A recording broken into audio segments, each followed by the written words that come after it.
You are listening to That's Life, live from the home office of the Nachum Segal Network on the lovely Lower East Side. I am Miriam L. Wallach here on the stream at NachumSegal.com, and it is time for me to welcome my first guest. Dr. Jonathan Fast, Associate Professor at the Wurzweiler School of Social Work at Yeshiva University, and author of Ceremonial Violence, an in-depth look into school shootings, joins us on the phone. Dr. Fast, thank you. Hi, Miriam. How are you? Very good, thank you. I'm sure you've had one heck of a week.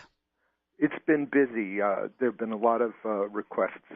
I can only imagine. Tell me, does this massacre almost a week ago, is it different for you, or is it different than other ones that you've studied? Yes, it's different for a couple of reasons, but the main reason is that it took place in Newtown, which is about 45 minutes from where we live, and we have friends there. Oh, God. And we have some connections with the community. And I must say that when it is in your own backyard, it has a completely different feeling to it. I can't even imagine. Yeah, we've been deeply affected by this. I can't imagine. I know that I've been, as everyone else has, I've been glued to the television, and I've been looking for answers the same way everyone else has, and there aren't any answers. And it doesn't sound like anything that people have been able to present is satisfying enough to make anyone feel complete or at ease with an answer that they're receiving, especially since other stories have then spiraled out of this situation where children are. There was a story in the Midwest about how a child brought a gun to school because his parents had encouraged him to do so, even though it was an unloaded gun, so that he could protect himself in case someone else brought a gun to school. Wow, this was after the shooting, I assume. Yes, this was I think it was 2 days ago. Yeah. Yeah. We have such a strange attitude about guns. You know, the idea that carrying a gun or having a gun in the house is going to help you if there's a home intrusion. I think probably from watching millions of films where people have shootouts, it's not a very realistic picture of life. Right. And I wonder, and we've, with new information that's come out about the shooter from last week and the amount of time that he seemed to have spent playing video games, these shooting and violent video games. There is plenty of research that shows that there is definitely a desensitization or a lack of sensitivity towards real military situations and guns, etc., because kids are just learning to shoot them, or they're just playing them as games. Is somebody going to turn around and say that this shooter, that this murderer was just living out what he's been playing on TV? You know, Miriam, I don't want to take issue with what you said, but from my reading, most of the serious research in this area shows that there's not a connection. And we can demonstrate that to your listeners by just pointing out that the period of first-person shooter games, that during that period the national homicide rate has fallen. And there are actually whole books that review the literature for this. A lot of people have that impression, and I know there were some studies that found that after playing video games, children were more agitated and for a little while. But in fact, playing games in fantasy, just like reading books in fantasy, doesn't really have much of an effect on your behavior.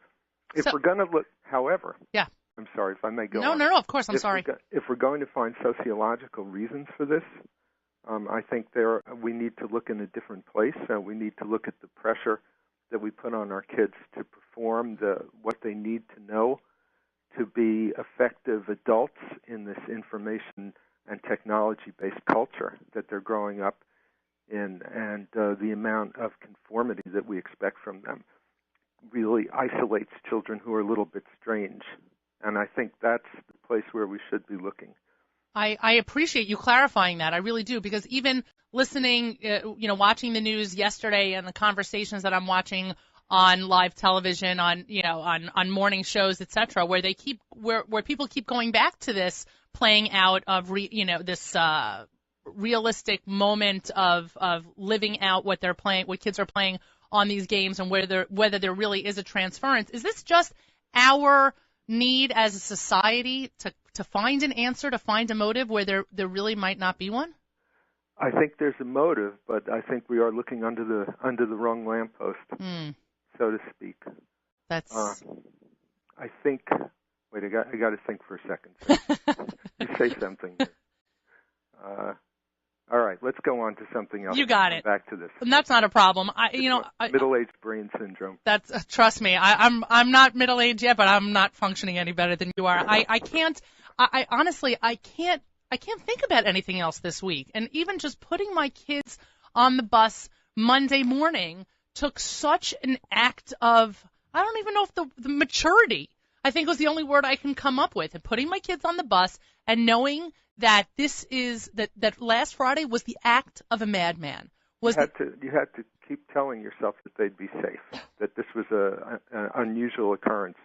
And an important thing for us to tell your listeners is that school is still the safest place a student can be, the safest place a child can be.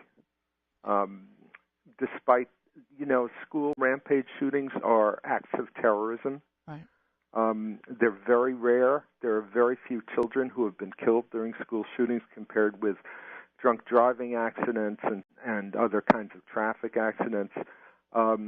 But the effect of the school shooting is to make us all fearful right. about our lives, and that's really the terrible thing about it.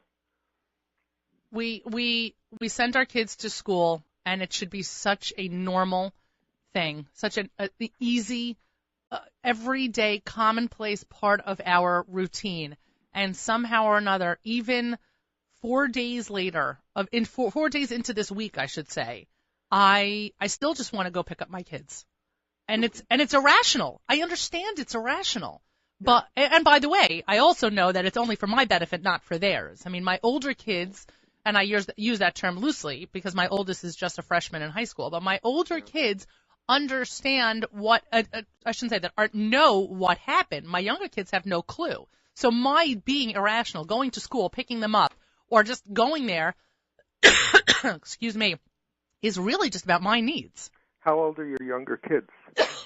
Sorry. Really the younger grades, like first grade, nursery, those kind of ages. And you've decided not to talk to them about this? No, I've decided. Actually, it's funny that you bring that up, and I think that that's something that we should talk about, is what is the right age to start talking about this to your kids? Have they heard about it from their friends?